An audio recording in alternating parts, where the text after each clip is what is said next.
Welcome to Presence, a global conversation for a new earth, with hosts Doug King and Cody Deese. Thank you very much. Great to be back with you again as we move into the end of September. It is September the 25th, and we are headed toward October, and we are thankful that it is finally bringing a little bit cooler temps today. And as I said last time, speaking of cool, here is my partner today, Mr. That's an old term. That's old school to say. Nope. Does anybody even say that, Cody? Cool. You're cool. I mean, is that just totally old school now? That's a reference to the weather. Okay. How you doing then? How are you doing? Great. Good. Yeah, I'm doing really well. So excellent.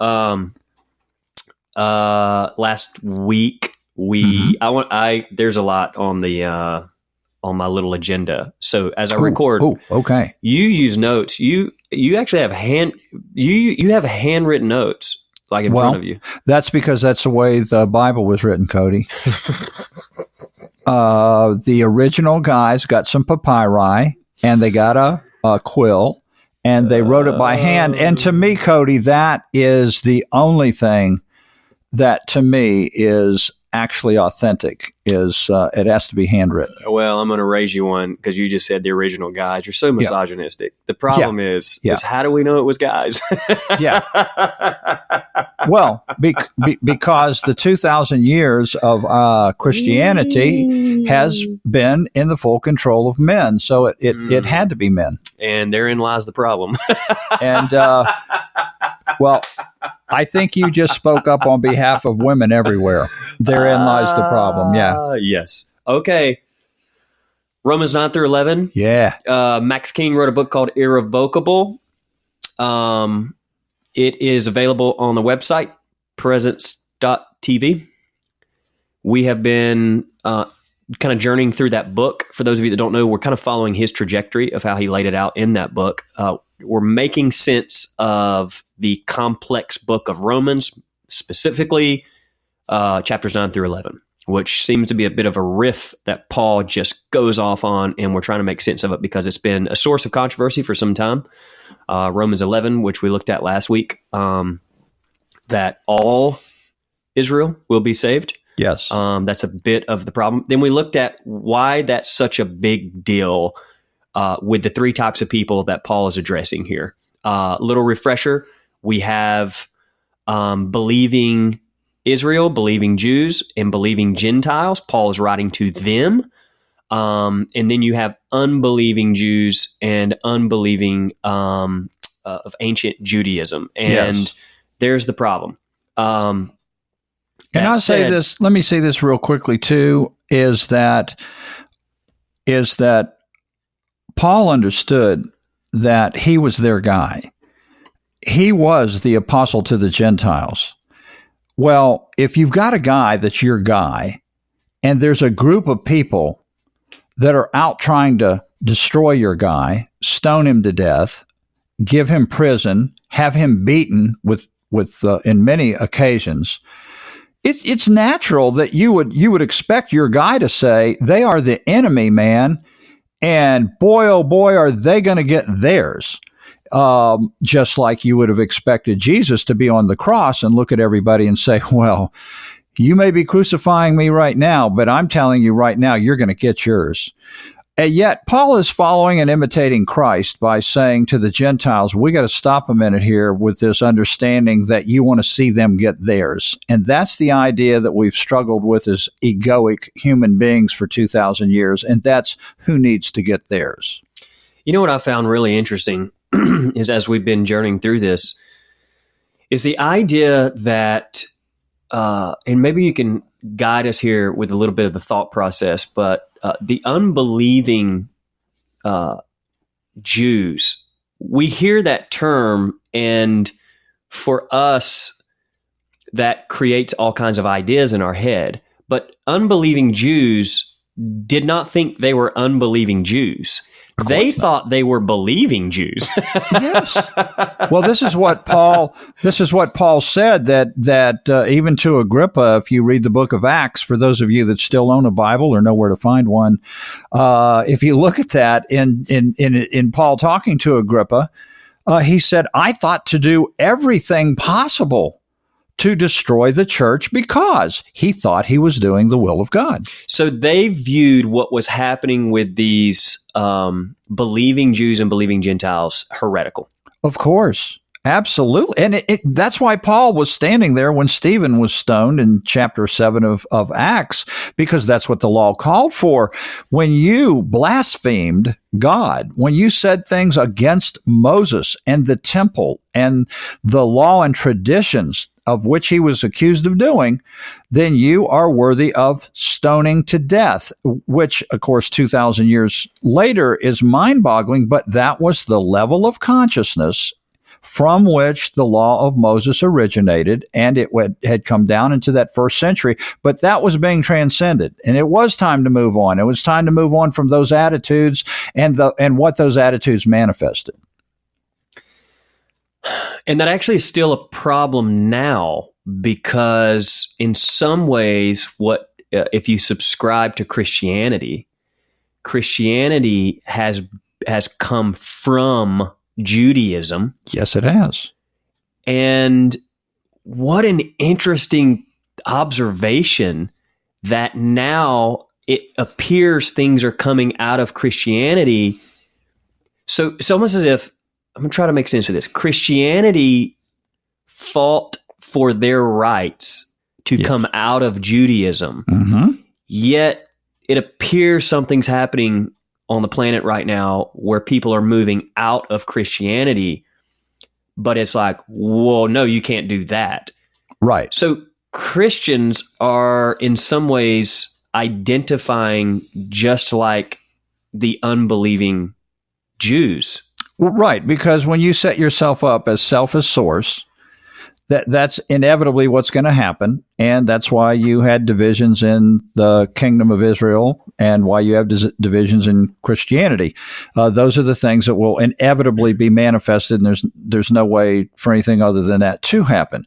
One quick thing I would say, though, Cody, is that when you move into new heaven and earth, integral second-tier spiritual consciousness, you are not saying that moving beyond Christian means if you don't agree with us, if you don't also move into this space that we're talking about, that you and I, Cody, are going to look at Christians and say, we reject you. In other words, we're not going to turn around and repeat the same problem that Paul spoke against 2,000 years ago. We're not saying that. We're not saying that we have any God identity that you don't have. We're saying we disagree with each other about what God identity is. But our position as a universal God identity position is that it's a question of to what degree are we conscious of the identity we innately have because it comes from God the Father. That's what we're saying. And so we're not saying that if you still go to church somewhere, that we're looking down on that person. If that's the right thing for you to do today, you should do it with all your heart, mind, and soul. If you believe that people are going to hell if they don't do what you believe dogmatically, you should go to every door in your neighborhood and make sure you tell everybody you come in contact with that their very soul is in danger of going to hell. I understand. I don't agree with that at all. I'm just saying that doesn't have any impact on a person's God identity. That's what we're saying. So we're not trying to make ourselves another exclusionary form. Okay, and that's what I want. I want, as we get into these, I want to get into two verses, the core of the problem. Again, this is all kind of intro, and then we'll actually get in. The reason all of this is important because once you understand what we're talking about right now, the reason we started here is because as we get into the verses, it's going to make a lot more sense when you understand this. Yeah. And that's why we love to take all of our ideas from the narrative, because it does make a lot more sense when you actually read it. Okay. The language you used, God, identity, all that stuff. If you've listened to this podcast, you've heard that terminology a few times, but I want to rip that apart just a little bit. Okay. So in light of the three groups of people that we're talking about here, you jump into Romans 11, verse 26, and it says, so all Israel will be saved. As it is written, out of Zion will come the deliverer. He will banish ungodliness from Jacob.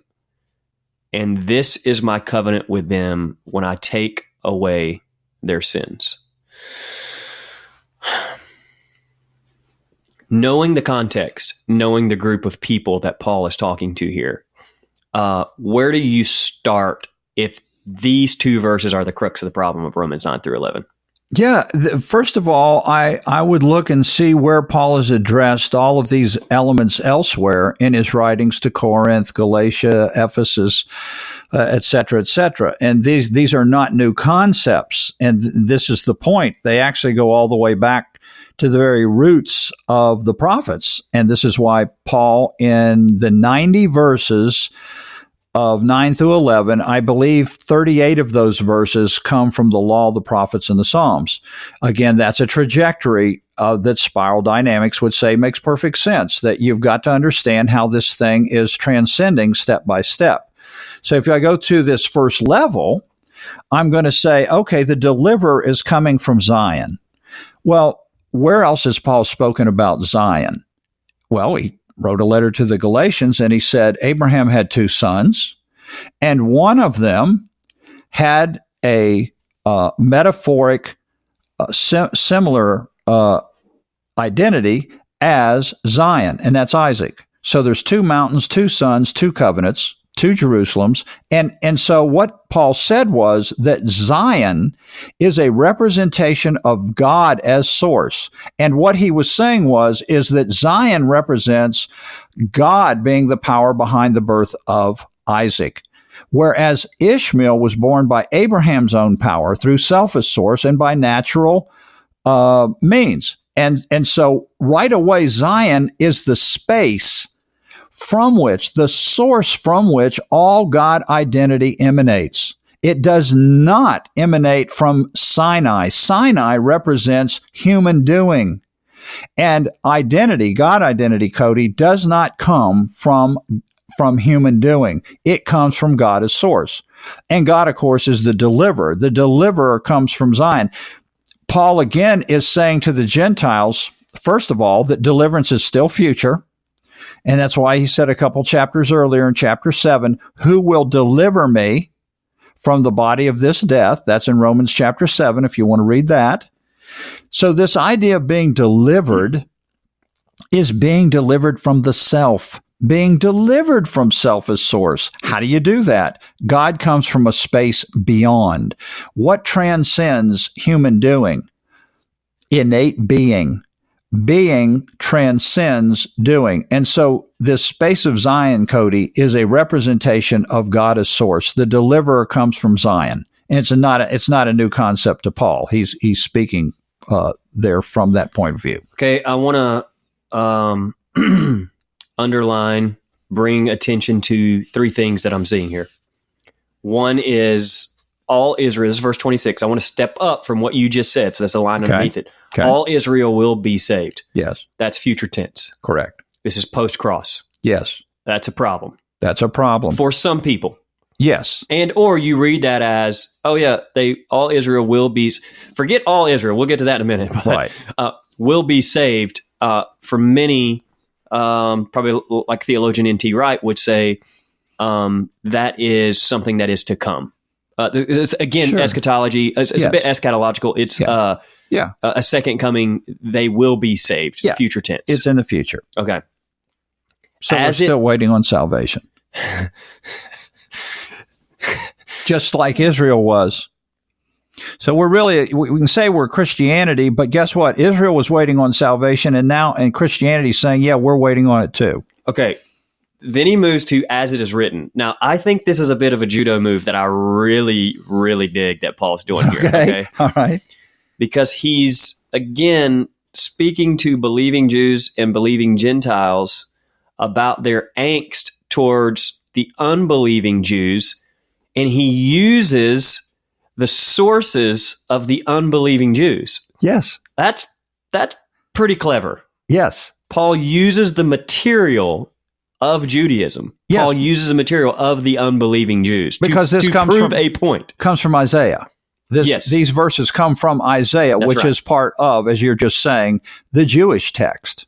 That's it. And he quotes Isaiah, so he's using the Jewish text. Out of Zion will come the deliverer. And what you're saying then is, third point here, out of Zion versus what's the alternative? Well, if you see Zion as a mountain, then you would understand that first century audience would know, well, the only other mountain is Sinai. So you have Mount Sinai, and you know anything about Mount Sinai, that's where the law is given. Bingo. That's the Ten Commandments. That's Moses. That's where thou shalt do this, thou shalt do that. Yes. So what he's doing in this moment is already delineating between the unbelieving Jews and their religion, Mount Sinai, Yep. and Mount Zion, which is the believing Jews and believing Gentiles. And it's obvious that the believing Jews and Gentiles don't get this, or he wouldn't be writing them a letter to explain it to them.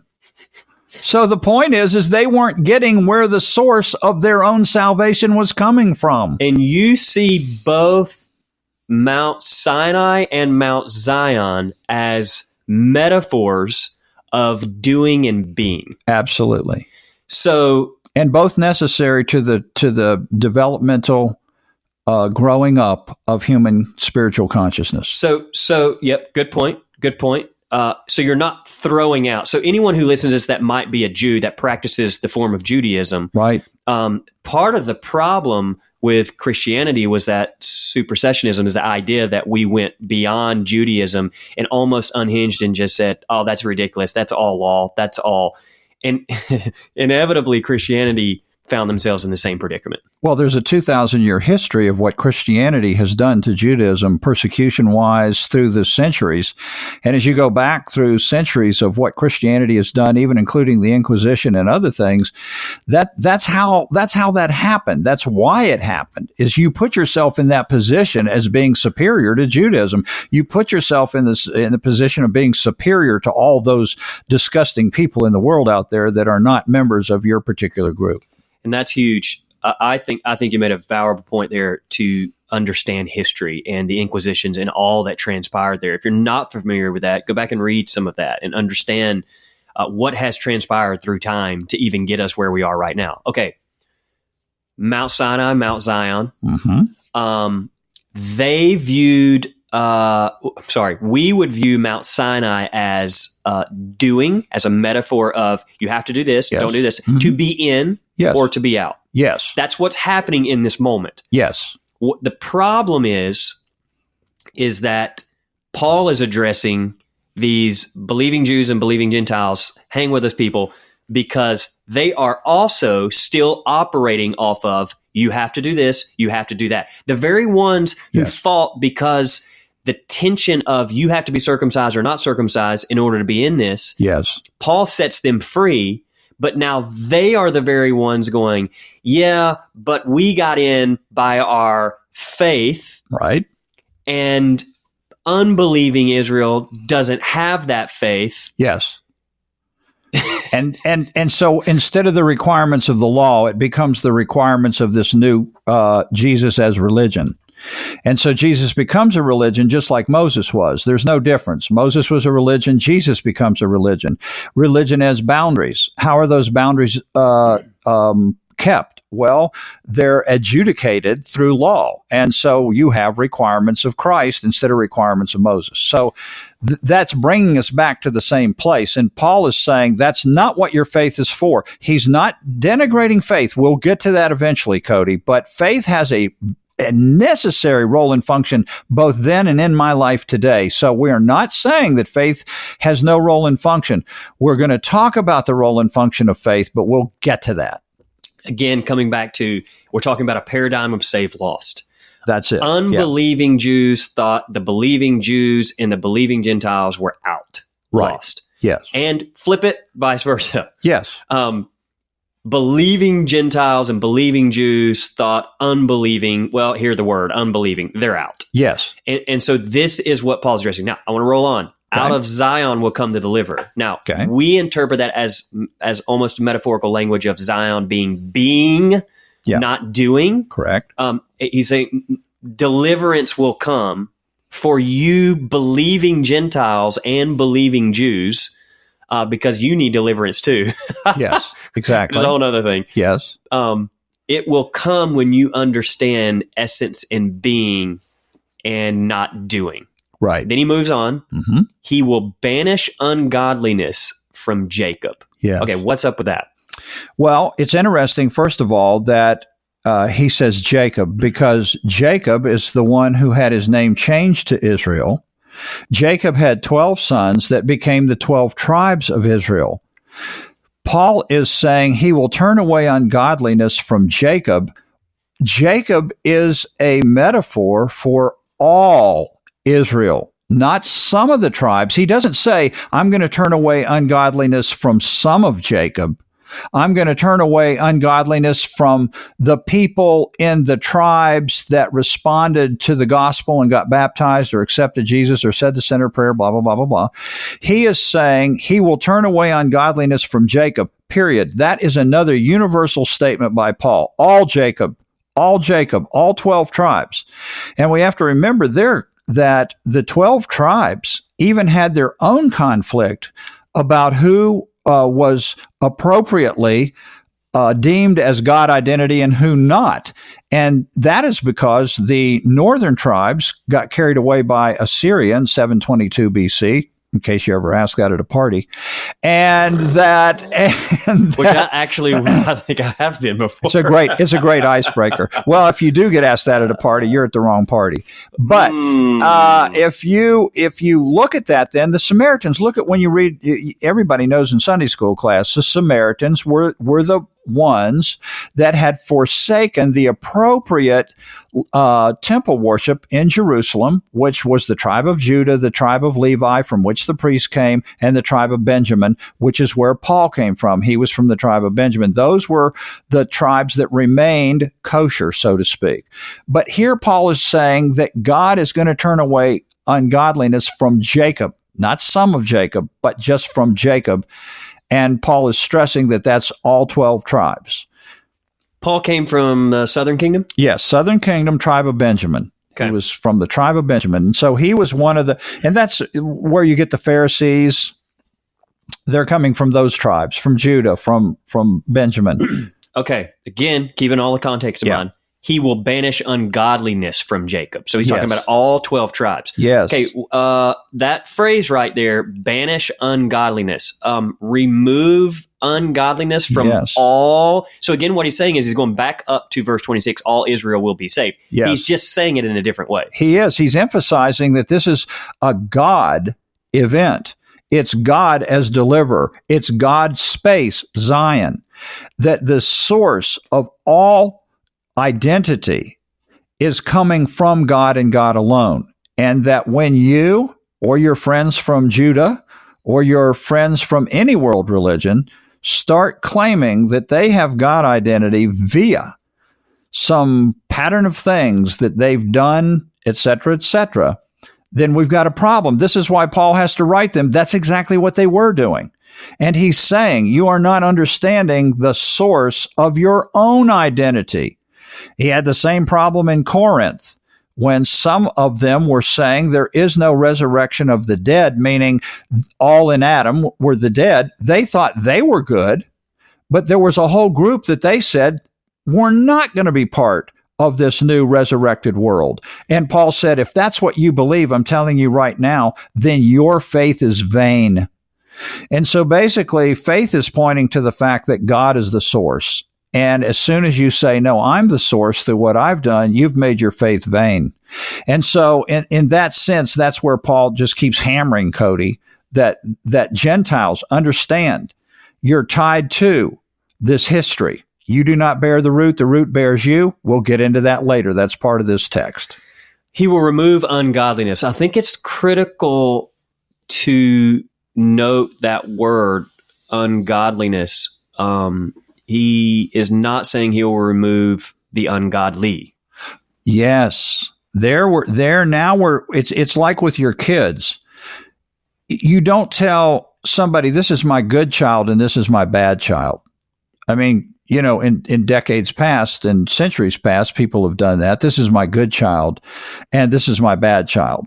The good seed, the bad seed. No, what you're talking about with your kids are their actions and their degree of awareness and consciousness of the way they should behave. But you are not reflecting on them. And as your parent, I reject you.